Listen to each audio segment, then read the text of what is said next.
Vamos al Evangelio, siguiendo con el Evangelio de San Lucas, del capítulo 24, desde el versículo 13 al versículo 35. Vamos a lo que conocemos como el Evangelio de los discípulos de Emaús. Bueno, como ya dijimos, los discípulos se espantaron con la pasión y muerte de Cristo, y su crucifixión fue tan atroz que se espantaron.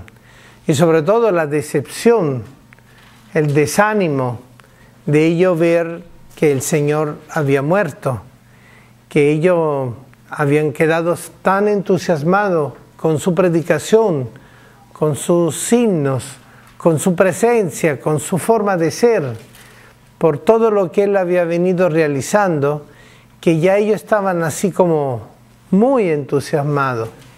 Pero al ver que terminó como un malhechor y que de verdad sus enemigos triunfaron de Él, claro, los llevó a ellos a un desánimo, ¿verdad? Ellos sintieron que se había acabado todo. Imagínense ustedes que hasta Pedro con los demás se fueron otra vez a pescar, como para decir, bueno, ya se te acabó todo, ya está, vamos otra vez a lo que éramos antes, pescadores, ¿verdad? Pero el Evangelio de San Lucas nos presenta esto de los discípulos de Emaús. Eran dos discípulos que estaban huyendo de Jerusalén, porque sí, estos estaban bien espantados, ¿verdad? Bien atemorizados. Aquel mismo día iban dos de ellos, aquel mismo día de todos estos acontecimientos de Jesús, a un pueblo llamado Emaús que distaba 60 estadios de Jerusalén, y conversaban entre sí sobre todo lo que había pasado.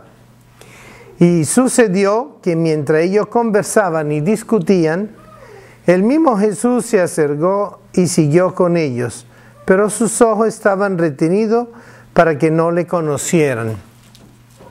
Todavía no habían tenido la experiencia del Jesús resucitado, no lo podían reconocer. Ellos se habían quedado con el Jesús de la pasión y de la muerte, hasta allí. Pero no habían conocido al Jesús resucitado y por eso no estaban en condición de reconocerlo. Como muchas veces nos pasa a nosotros. Nos quedamos tan amarrados y aferrados a nuestros problemas, a nuestros dolores, a nuestra situación, inclusive estamos tan acostumbrados a nuestros pecados, a nuestros defectos, que no sabemos reconocer que Jesús ha resucitado y que viene a reclamar la victoria sobre nosotros, que viene a reclamar de que nosotros renunciemos al mal y al pecado, que nosotros le entreguemos nuestras penas, nuestras situaciones difíciles, pero nosotros no, estamos tan imbuidos con nosotros mismos que no queremos, que no lo sabemos reconocer.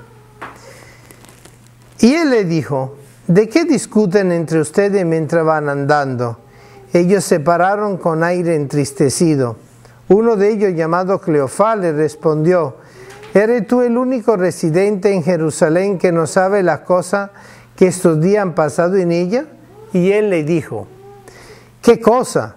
Ellos le dijeron, lo de Jesús el Nazareno, que fue un profeta poderoso en obra y palabra delante de Dios y de todo el pueblo.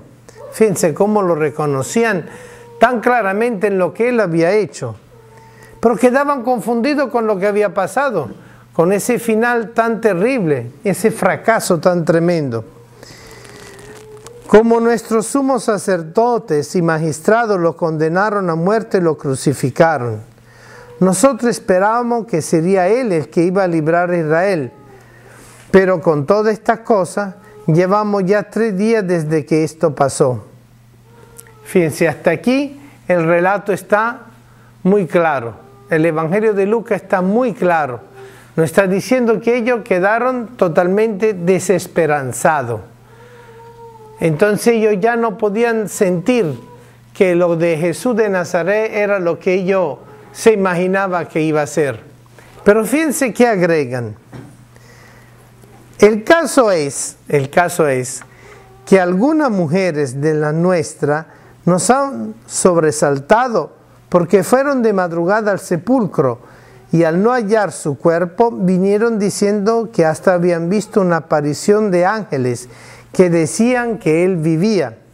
Fueron también algunos de los nuestros al sepulcro y lo hallaron tal como la mujer habían dicho, pero a él no lo vieron.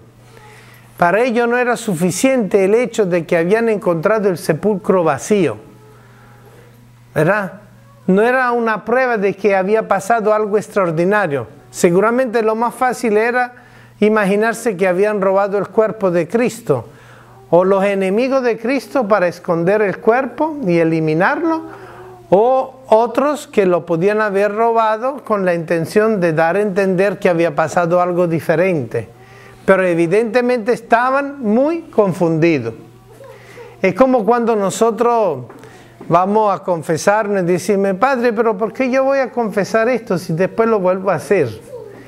Cargamos ese muertecito por dentro y no lo queremos soltar.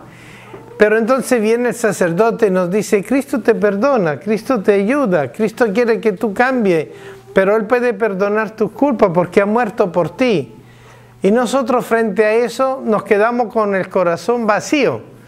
Nos cuesta a veces creer que de verdad Jesús nos quiere perdonar, porque en el fondo somos nosotros los que no queremos pedir perdón, porque Cristo está siempre dispuesto a perdonar. Somos nosotros los que no queremos creer que Cristo nos perdona, porque somos nosotros mismos que no nos perdonamos nosotros mismos. Y nos cuesta creer en el perdón de Cristo porque no queremos dejar de odiar, rechazar y darle la culpa a los demás de nuestros problemas, de nuestras situaciones. Esto, claro, es un camino muy difícil para nosotros entender la importancia de que el sepulcro vacío es de verdad el hueco que ha quedado vacío de nuestro corazón. El hueco que ha dejado abierta la herida, pero que Cristo ha venido a sanar y a liberar. Entonces, es un cuestionamiento, es una pregunta. ¿De verdad nosotros estamos dejándole a Cristo el poder de resucitarnos? ¿De verdad estamos creyendo en el poder de la resurrección de Cristo que puede cambiar mi vida, puede cambiar mi corazón? Es allí donde muchas veces nosotros fallamos. Y fallamos porque no hemos entendido que el descubrir al desnudo nuestro vacío interior, como el sepulcro vacío, nosotros estamos descubriendo que Cristo ha muerto y ha resucitado en nosotros. Por eso Jesús deja abierta la tumba, mueve la piedra, no la vuelve a poner en su sitio, mueve la piedra, porque la fuerza de esa explosión de amor y de misericordia fue tan grande que no podía quedar encerrado. Cuando nosotros de verdad reconocemos que Cristo ha resucitado en nuestra vida, no podemos nosotros retener la alegría y la paz y la profundidad del amor que sentimos en nuestra vida y vivimos en nuestra vida. Por eso la fe es la verdadera experiencia del Cristo resucitado. Es allí donde nosotros estamos llamados entonces a hacer lo que han hecho los discípulos de Emaús. Algunas mujeres han contado, han dicho, y algunos de nosotros han ido, pero no entendemos eso de que está todo vacío. Eso no sabemos qué significa. Entonces Jesús le dijo a estos dos discípulos, oh insensatos y tardos de corazón para creer todo lo que dijeron los profetas. ¿No era necesario que el Cristo padeciera eso y entrara así en su gloria? Y empezando por Moisés y continuando por todos los profetas, les explicó lo que habían dicho sobre él en todas las Escrituras. Al acercarse al pueblo a donde iban, él hizo ademán de seguir adelante. Pero ellos le forzaron diciéndole, quédate con nosotros, porque atardece y el día ya ha declinado. Fíjense, ahí ese momento está atardeciendo, ya está dando lugar la noche. Es el momento de la despedida. Jesús hace ver que él sigue el camino, pero los discípulos dicen, no, ¿dónde va? Vente con nosotros, no nos dejes solo. Vamos a seguir compartiendo, ¿verdad? Y lo invitan a ir donde ellos iban. Y entró a quedarse con ellos, y sucedió que cuando se puso a la mesa con ellos, tomó el pan, pronunció la bendición, lo partió y se lo iba dando. Entonces se le abrieron la mente y el corazón. No estaba ardiendo nuestro corazón, se dijeron el uno al otro, pero él le reconocieron, pero él ya había desaparecido de su lado. Y dentro de nosotros nos sentíamos esa ardezón cuando nos hablaba en el camino y nos explicaba la Escritura. Y levantándose al momento volvieron a Jerusalén para hablar con los 11 donde lo encontraron. Fíjense, el reconocer al Cristo resucitado en la Eucaristía, porque al partir el pan, bendecir el pan y al dar el pan, Jesús está realizando la Eucaristía. Y al haber ello dicho que le ardía el corazón mientras le explicaba la Escritura, también Jesús le está dando a entender que está vivo y presente en la palabra. Porque en la palabra, con la palabra nosotros entendemos y vivimos y podemos comprender la profundidad del misterio de Dios, que se hace vida en nosotros, se hace conciencia de nuestro corazón, se habla de nuestra persona. Pero esta palabra viene a transformarnos, así como la palabra transforma el corazón, de esa misma manera el pan y el vino son transformados en cuerpo y sangre de Cristo por obra del Espíritu Santo. Y de esa misma manera, al entrar nosotros en comunión con el pan y el vino consagrado, nosotros quedamos totalmente cristificados, unidos a Cristo, hecho uno con Cristo. Y es el gran misterio que Jesús nos ha dejado y por lo cual Él sigue vivo y se realiza su presencia entre nosotros en cada Eucaristía y cada vez que nosotros asumimos, incorporamos y vivimos verdaderamente la palabra de Dios. Esa es la fuente de nuestra fe, ese encuentro con el Cristo vivo. De la misma manera como lo pudieron hacer los discípulos de Emaús, que al partir el pan le reconocieron, pero Él desapareció. ¿Por qué dónde estaba entonces Jesús? Si desapareció, ¿se fue? ¿Simplemente se fue? No, estaba presente en el pan que había compartido y que ellos mismos habían comido. Eso fue justamente la experiencia de los apóstoles, de los discípulos. Pasar de la experiencia de conocer cara a cara a Jesús de Nazaret, a vivir la experiencia del Jesús de Nazaret ya hecho pan y vino consagrado y comido y desgastado y consumido en la Eucaristía. Y eso es la prenda, el regalo que el Señor nos ha dado. Por eso en la Pascua nosotros vivimos ese misterio que no es solamente la resurrección de nuestro Señor Jesucristo, sino también el gran misterio de la Pascua y de la cena pascual que nosotros realizamos en cada Eucaristía, porque allí es donde nosotros vivimos plenamente el misterio de la presencia de Cristo que se hace uno con nosotros. Y cuando Cristo vuelva, ¿verdad? Él dijo, vendré en la gloria entre las nubes, pero vendrá también revelándose a través de los velos del misterio eucarístico.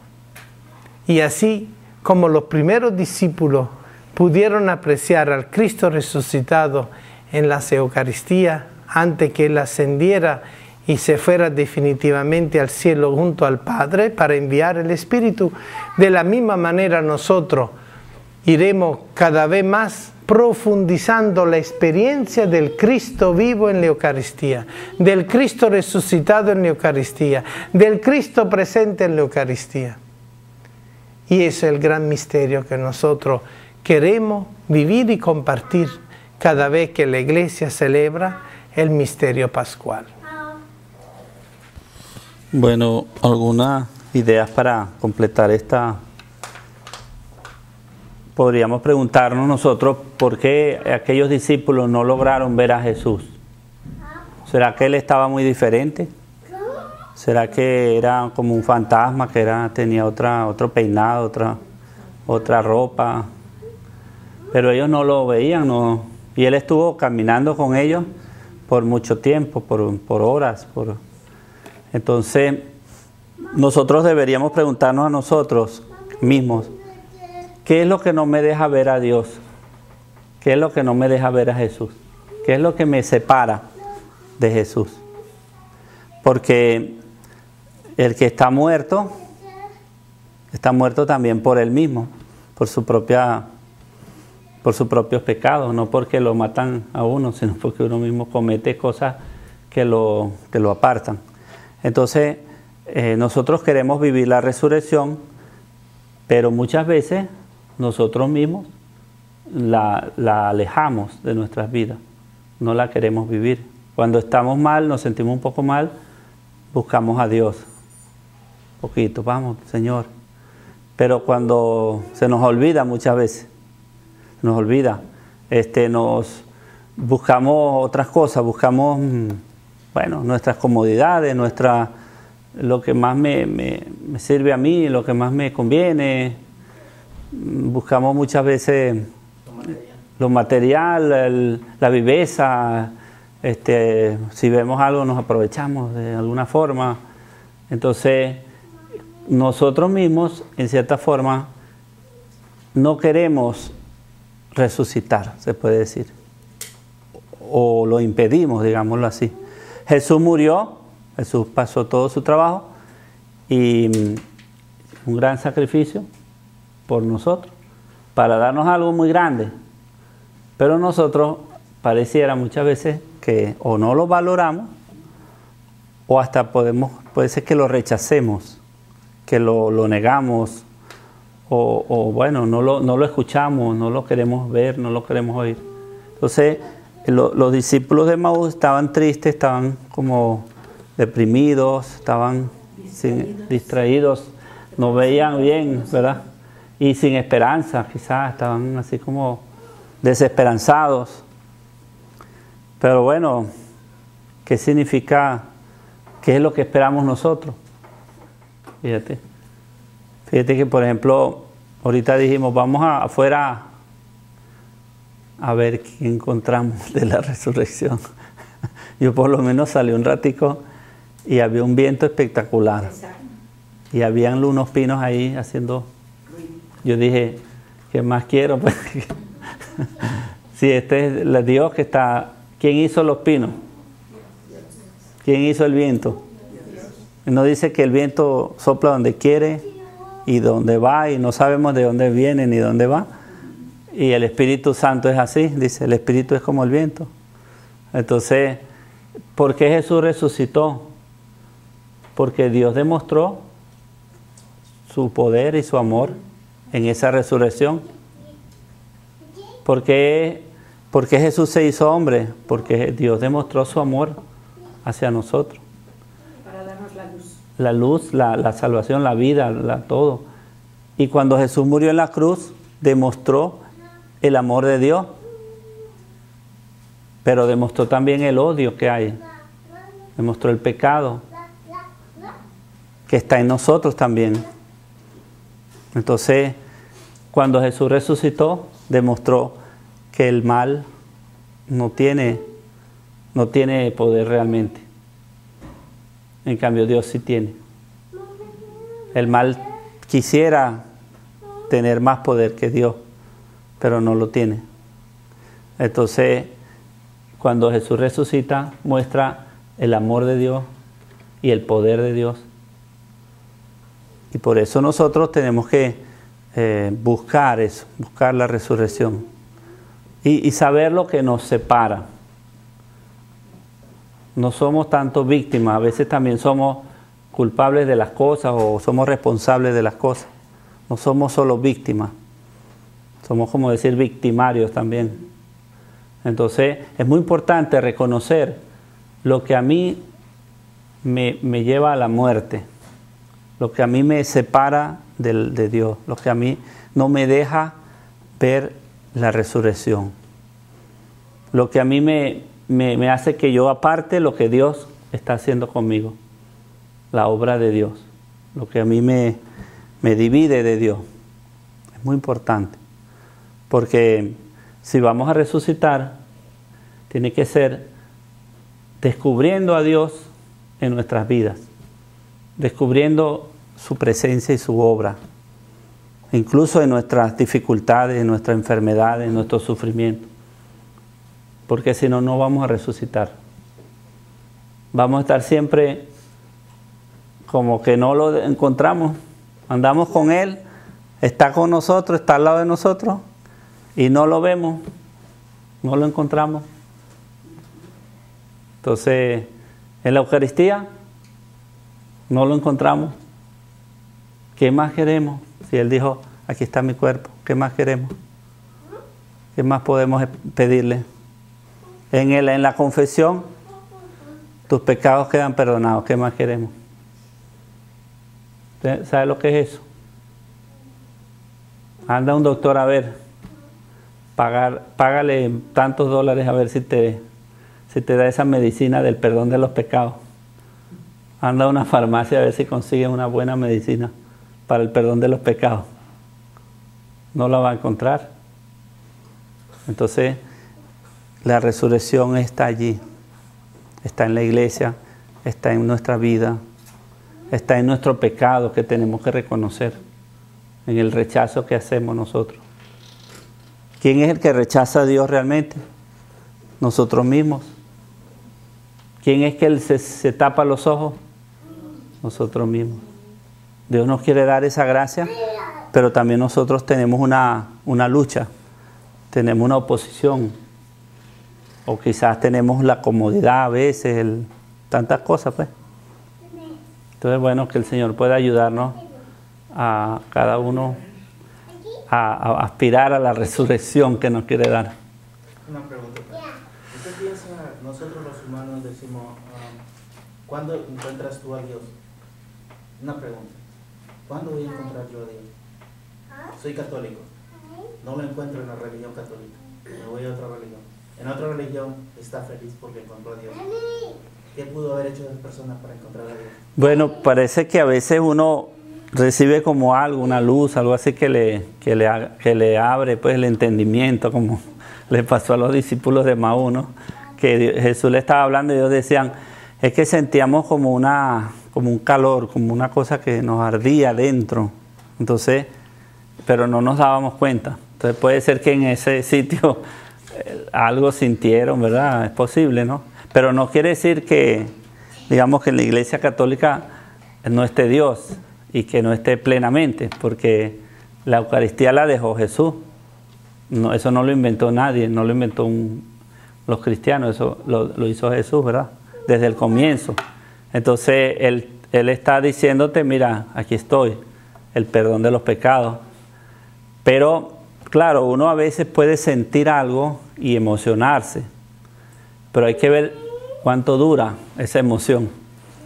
Hay que ver cuánto dura la fe bonita. Jaime, como el amor, ¿ustedes nunca les ha pasado eso que, están muy emocionados, se casaron, qué bonito? ¿Cuánto dura la emoción? Nunca. Dice, ¿cómo dice? Dice, más te conozco y más amo a mi perro, dice.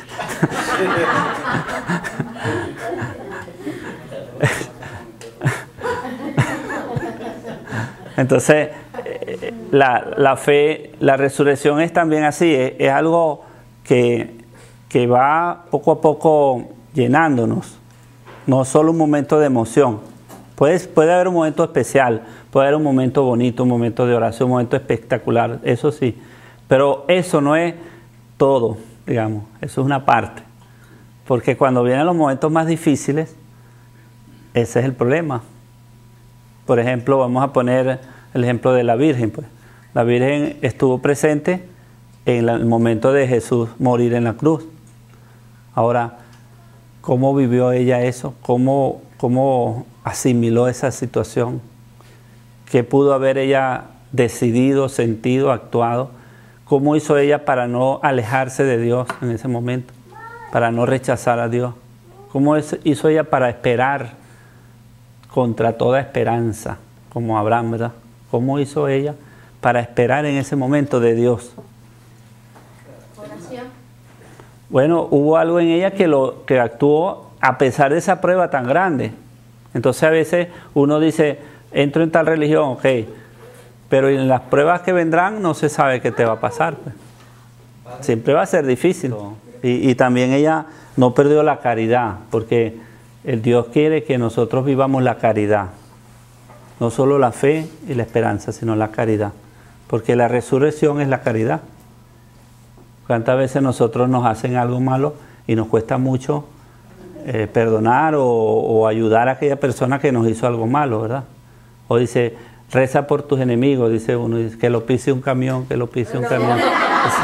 ¿Verdad? Que lo parta un rayo, ilumínalo, elimínalo, dice uno, ¿verdad? Pero la pasión, muerte y resurrección, cada uno la vive de alguna forma. Pero hay que entender eso, que no es solo por un momento, porque en el fondo es la caridad lo más importante. Fíjate que la Virgen... La fe, pero de la fe viene la esperanza. Una verdadera fe te hace nacer una verdadera esperanza. Y una verdadera esperanza te lleva a una verdadera caridad. Porque San Pablo lo dice, de las tres va a quedar la caridad. Porque la fe, ya tú crees en algo que no ves, que no has visto, pero ya llegará el día que tú estarás delante de Dios, no te va a hacer falta prácticamente. La esperanza, ya lo que esperaba, llegó, pero va a quedar la caridad. Entonces, en ese sentido, la resurrección significa vivir la caridad, vivir la caridad. ¿Cuándo se vive la caridad? Bueno, cuando tú veas la oportunidad, en todo momento, en cualquier situación, con tu familia, fuera de tu familia, con todo, siempre va a haber algo que te va a ayudar como que te va a invitar a crecer, a cultivar la caridad, cada día, cada día. Porque para eso somos cristianos, para poder vivir en la fe, en la esperanza y la caridad, poder ayudar al prójimo. Hay muchas formas, pues cada día el amar a Cristo es un acto de caridad. Tantas cosas pues que hay.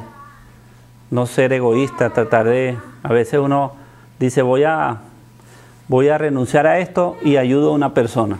Con esto que quizá quería esto y voy a comprar una cosa un poco más pequeña o algo, pero voy a ayudar a alguien que necesita. Y bueno, eso son cosas, quizás no las pensamos mucho, ¿verdad? Pero son cosas importantes. Y eso es resurrección. Resurrección es tratar de no ser egoísta. ¿Y cómo somos nosotros? O sea, nos enseñan a ser egoístas. Pues. En la televisión nos enseñan a qué? Al materialismo, a esto. Entonces, ¿cómo vamos a resucitar así con eso? Muy difícil. Pero sí, Jesús sí está, no nos abandona, pero nos toca a nosotros también una parte. ¿Qué es lo que tengo que hacer para vivir la resurrección? Esa sería una buena pregunta. ¿Qué es lo que tiene que fracasar en mí para vivir la gracia de Dios? Perdonar al enemigo. Por ejemplo. O sea, hay cosas que tienen que morir, pero no es Cristo, porque ya Cristo murió. Ya Dios mostró quién es Él. Ya Dios pasó por eso. Ahora me toca a mí. ¿Qué es lo que debe morir en mí para poder vivir la resurrección? Esa es la enseñanza. Ajá. Esa es la enseñanza de la iglesia. La iglesia nos está enseñando eso todo el tiempo. A cada rato. Visitar al enfermo. Ajá, todo lo que sea caridad y todo eso, y renunciar al mal y todo eso, y eso lo podemos hacer. No, y la compasión. La compasión con... Por ejemplo, ahorita nos decían ayer que un militar que hay por ahí, que aquí hay mucha gente sola, sí. Muchos americanos y todo, que se ponen viejos y están solos. No tienen familia que los visita, nada. Bueno, quizás uno puede hacer un grupo de gente que visite a los que están solos, pues.